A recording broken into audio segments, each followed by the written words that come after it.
Hello दोस्तों, स्वागत है आपका हमारे YouTube चैनल टीचर्स नॉलेज पर। दोस्तों, हम लोगों ने अपने पिछले वीडियोस में जीव विज्ञान के कुछ प्रमुख जनक जो होते हैं उनके बारे में पढ़ा था। कुछ जो वेरी इंपॉर्टेंट होते हैं, हमारे एग्जाम्स में पूछे जाते हैं, उनको हम लोगों ने अपने पिछले वीडियोस में पढ़ा। दोस्तों, आज हम लोग जीव विज्ञान की प्रमुख शाखाएं, जो हमारे जीव विज्ञान की प्रमुख शाखाएं होती हैं, इनके बारे में हम लोग आज इस वीडियो में पढ़ेंगे। दोस्तों, एक बहुत ही आसान ट्रिक के साथ हम लोग आज इसे समझेंगे। दोस्तों, जीव विज्ञान जो भी हमारे कंपटीशन एग्जाम होते हैं, उसमें जो भी जीएस के टॉपिक में थोड़ी साइंस आती है, तो उसमें कुछ बायोलॉजी के क्वेश्चंस, कुछ केमिस्ट्री के, कुछ फिजिक्स के, सबके पूछे जाते हैं। तो दोस्तों, जैसे इम्पोर्टेंट जनक हो गए या इम्पोर्टेंट ब्रांचेस ऑफ बायोलॉजी है, इसमें एक दो क्वेश्चन जरूर आते हैं। और दोस्तों, जो बायोलॉजी का पेपर जैसे हमारा टीजीटी का है, एलटी का है, इनमें भी 1 या 2 नंबर के ये जरूर पूछे जाते हैं। दोस्तों, है तो ये बहुत ईजी, जिसको हम लोग 11th 12th से पढ़ते हुए आते हैं। पर यही छोटी छोटी चीज़ें हम लोग अपने एग्ज़ाम के टाइम मिस कर देते हैं और बड़ी चीज़ों को पढ़ते रह जाते हैं। और फिर जब एग्ज़ाम में ये हमारे सामने आती हैं, तो बस हम ये सोचते हैं कि हमने तो ये पढ़ा था, पर आज हमें याद नहीं है। और इन्हीं छोटी छोटी चीज़ों की गलती की वजह से हम 1 2 नंबर अपने ऐसे खो देते हैं। आप सब जानते हैं कि एग्ज़ाम में हमारे एक एक नंबर कितने इम्पोर्टेंट होते हैं। तो दोस्तों, जो ये छोटी छोटी चीज़ें हैं, इनको हम अपने वीडियोज़ में पढ़ेंगे। दोस्तों, छोटे वीडियो में हमने जीव विज्ञान की प्रमुख शाखाएं जो हैं, आज एक पार्ट 1 में कुछ को आज बनाया है, और उसके बाद का टॉपिक अगले वीडियो में बनाएंगे, क्योंकि वीडियो जितना छोटा उतना पढ़ने में आसान और जल्दी से याद हो जाएगा। ये ऐसा वीडियो है, छोटा है, कि आप इसको जब भी चाहें इसका रिवीजन तुरंत कर सकते हैं।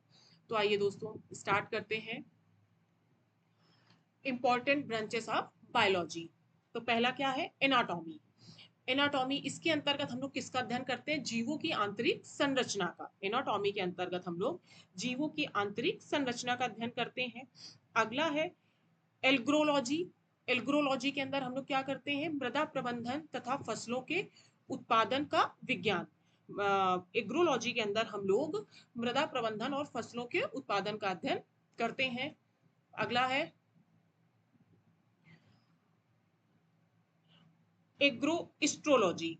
इसके अंदर हम लोग किसका अध्ययन करते हैं? घासों का। एग्रो एस्ट्रोलॉजी के अंतर्गत हम लोग घासों का अध्ययन करते हैं। अगला है दोस्तों, देखिए, ये जो चीजें हैं, ये है तो बहुत छोटा सा, लेकिन आप लोग ध्यान रखिएगा कि ये बहुत ही इंपॉर्टेंट है। अगला है एंथ्रोपोलॉजी। इसके अंतर्गत हम लोग उद्भव, विकास तथा भूतपूर्व एवं वर्तमान मनुष्यों की संस्कृति तथा संबंध का अध्ययन करते हैं।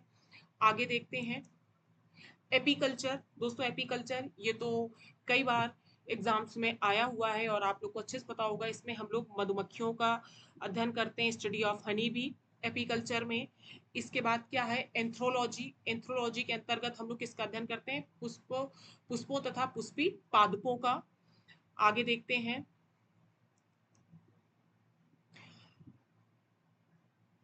एंजियोलॉजी। एंजियोलॉजी के अंतर्गत हम लोग रक्त परिसंचरण तंत्र का अध्ययन करते हैं। इसके बाद क्या है? एंड्रोलॉजी। इसके अंतर्गत हम लोग किसका अध्ययन करते हैं? नर जनन तंत्र का अध्ययन करते हैं। दोस्तों, देखिए, कभी ये पूछ लेगा, जैसे आपको आपका आ गया कि एंजियोलॉजी, और ऑप्शन में ये दिए होंगे कि रक्त परिसंचरण तंत्र, नर जनन तंत्र का अध्ययन, मधुमक्खियों का अध्ययन, घासों का अध्ययन। तो आपको पता लगाना होता है कि जैसे एंजियोलॉजी है, इसके अंतर्गत हम लोग रक्त परिसंचरण तंत्र का अध्ययन करते हैं। या कभी पूछ लिया गया कि रक्त परिसंचरण तंत्र का अध्ययन हम लोग किसके अंतर्गत करते हैं, तो उसमें आपको क्या लिखना है? एंजियोलॉजी। आगे देखते हैं, आगे है ब्रायोलॉजी। ब्रायोलॉजी के अंतर्गत हम लोग ब्रायोफाइट्स का अध्ययन करते हैं। आगे क्या है? बायोमेट्रिक। बायोमेट्रिक क्या है? इसमें मानवीय विशेषताओं का मापन तथा अध्ययन किया जाता है। बायोमेट्रिक में क्या है? हम लोग मानवीय विशेषताओं का मापन तथा अध्ययन करते हैं। आगे देखते हैं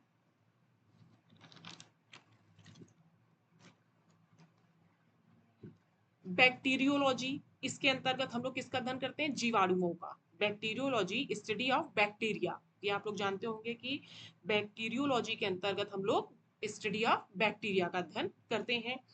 अगला हमारा क्या है, साइटोलॉजी। साइटोलॉजी के अंतर्गत हम लोग किसका अध्ययन करते हैं, स्टडी ऑफ सेल, इसमें हम लोग कोशिकाओं का अध्ययन करते हैं। साइटोलॉजी के अंतर्गत हम लोग कोशिकाओं का अध्ययन करते हैं। आप लोगों ने पढ़ा होगा कोशिकाओं की खोज किसने की थी, रॉबर्ट हुक ने।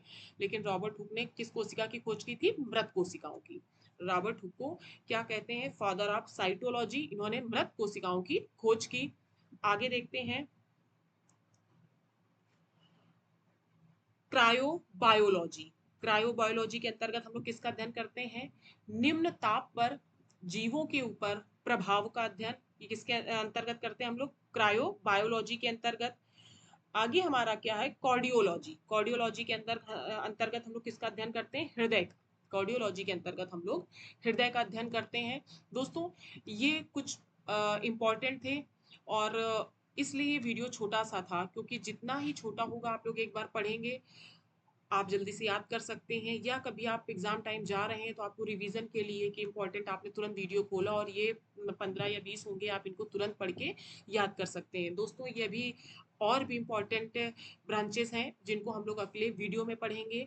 इसके पहले जो प्रमुख जनक थे उनके भी हम लोगों ने कई वीडियोस छोटे छोटे पढ़े थे, छोटे छोटा वीडियो बहुत अच्छे से हम लोग तैयार कर सकते हैं। अगर आप लोगों ने वो नहीं देखे हैं तो आप हमारी चैनल की प्लेलिस्ट में जाइए, प्लेलिस्ट में अलग अलग सब्जेक्ट की प्लेलिस्ट बनी हुई है, उसमें देखिए, क्योंकि हमारे आने वाले एग्जाम्स के लिए ये बहुत ही इम्पॉर्टेंट है। हमारे जो बायोलॉजी का एग्ज़ाम होना है, अभी टीजीटी का आ रहा है, एलटी का है इस बार, तो आपको पता है कि एलटी का एग्ज़ाम में आपको सब लिखना भी पड़ेगा मेंस में। तो ये चीज़ें ये मान के चलिए कि 2 या 3 नंबर की ये ज़रूर आते हैं, तो ये बहुत ही इम्पॉर्टेंट है जिससे आप अपने नंबर कवर कर सकते हैं। तो इन्हें देखने के लिए अगर आपने हमारे चैनल को सब्सक्राइब नहीं किया है तो इसे सब्सक्राइब कर लीजिए, और जो भी आपके दोस्त तैयारी कर रहे हैं उन तक ज़्यादा से ज़्यादा इनको शेयर कीजिए। थैंक यू दोस्तों।